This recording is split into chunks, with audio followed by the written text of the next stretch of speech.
based on the novel by Stephen King. In this movie, we will see how a man who does not believe in ghosts I'm saying I've never seen one. enters a cursed room that drives him to complete madness.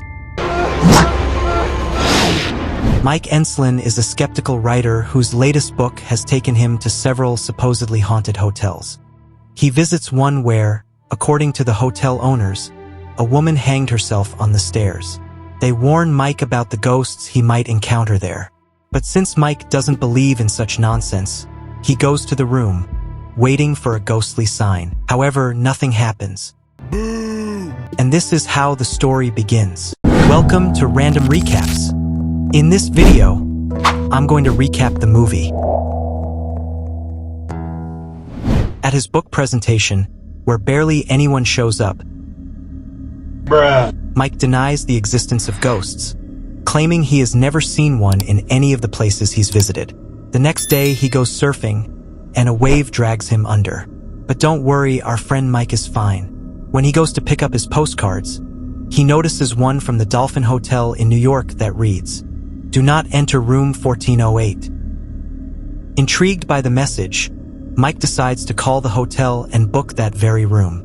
However, they tell him the room is unavailable for any date. Mike does some research on the hotel and asks his agent to handle the booking issue. The agent hires a lawyer who points out that legally, the hotel must provide the room as long as it isn't occupied. The next day, Mike heads to the hotel.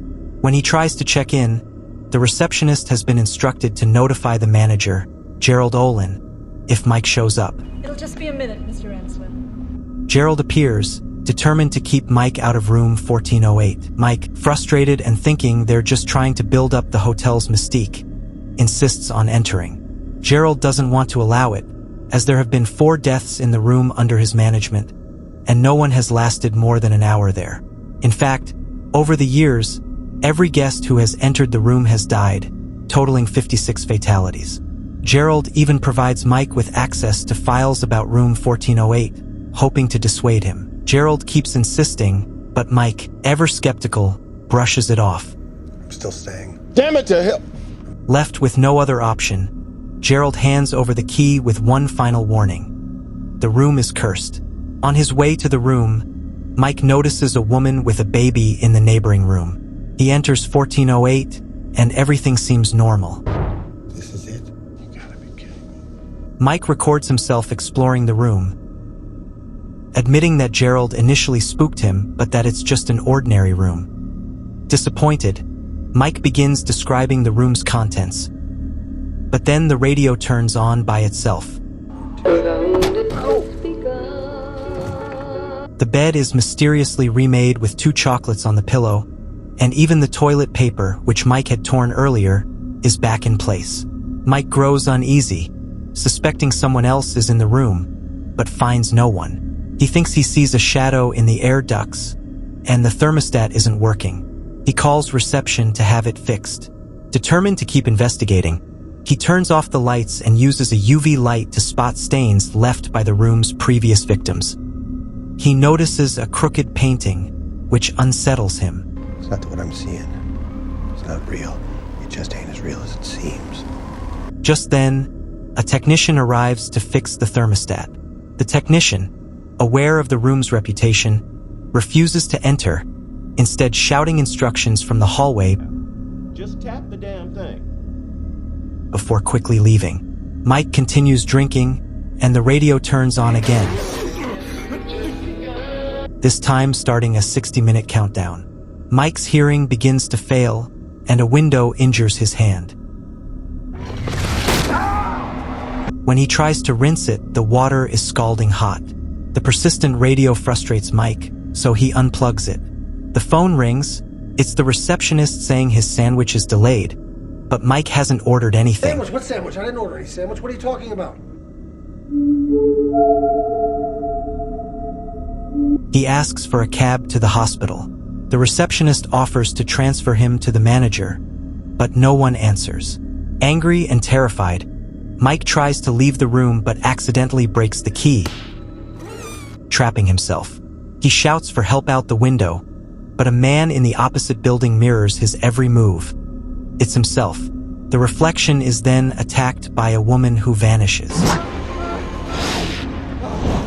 He even throws a lamp to get attention, but no one responds. Then he hears a child's voice. Daddy, where are you? Panicked, Mike tries to rationalize what's happening, suspecting Gerald's drink or the chocolates caused him to hallucinate. The TV turns on, showing a video of Mike, his wife, and their daughter. He sees a ghost jumping out the window, followed by another. Desperate, he tries to communicate with the woman in the next room, but the crying baby unnerves him. In the now transformed bathroom, he finds an elderly man in a wheelchair, his father, who speaks to him. I was as I am, you will be. Mike continues hallucinating to the point where he thinks it's all a nightmare.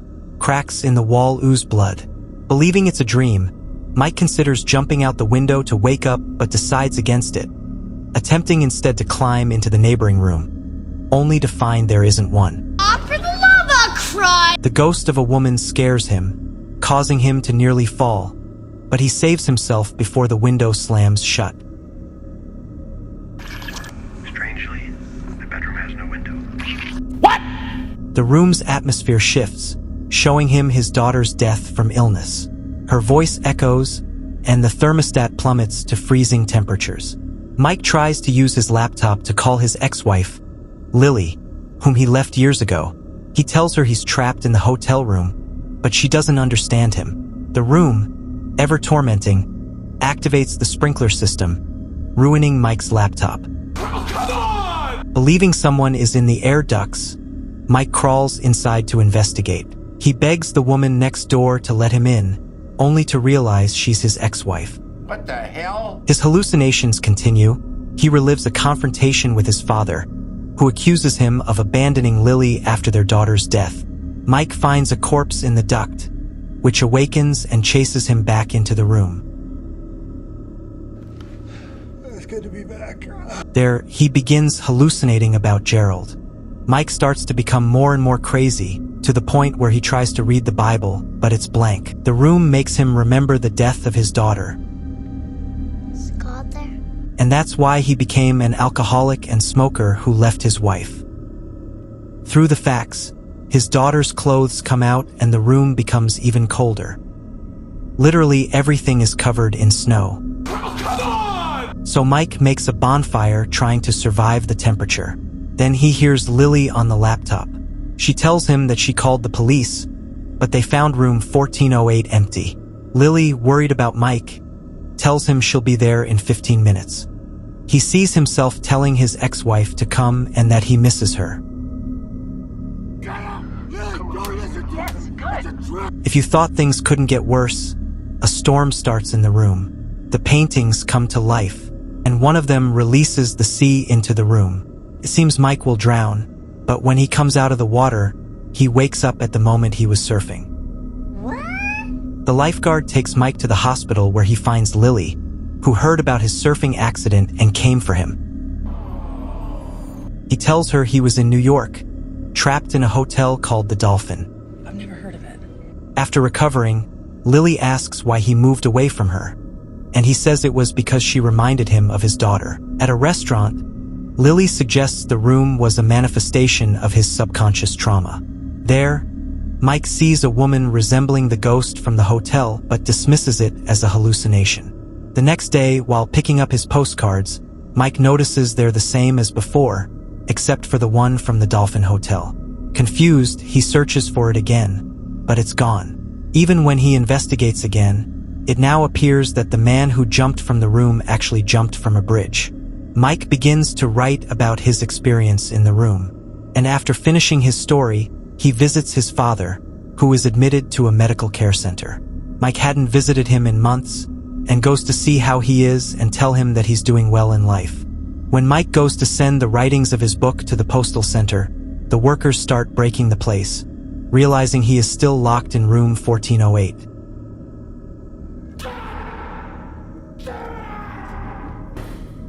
Now in ruins. The room, ever cruel, shows him his daughter's cremation. Bruh. A door appears, leading to nothing but the echoes of his memories.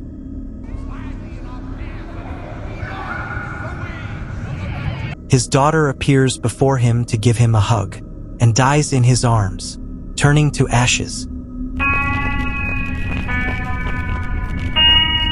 Mike now truly loses his mind.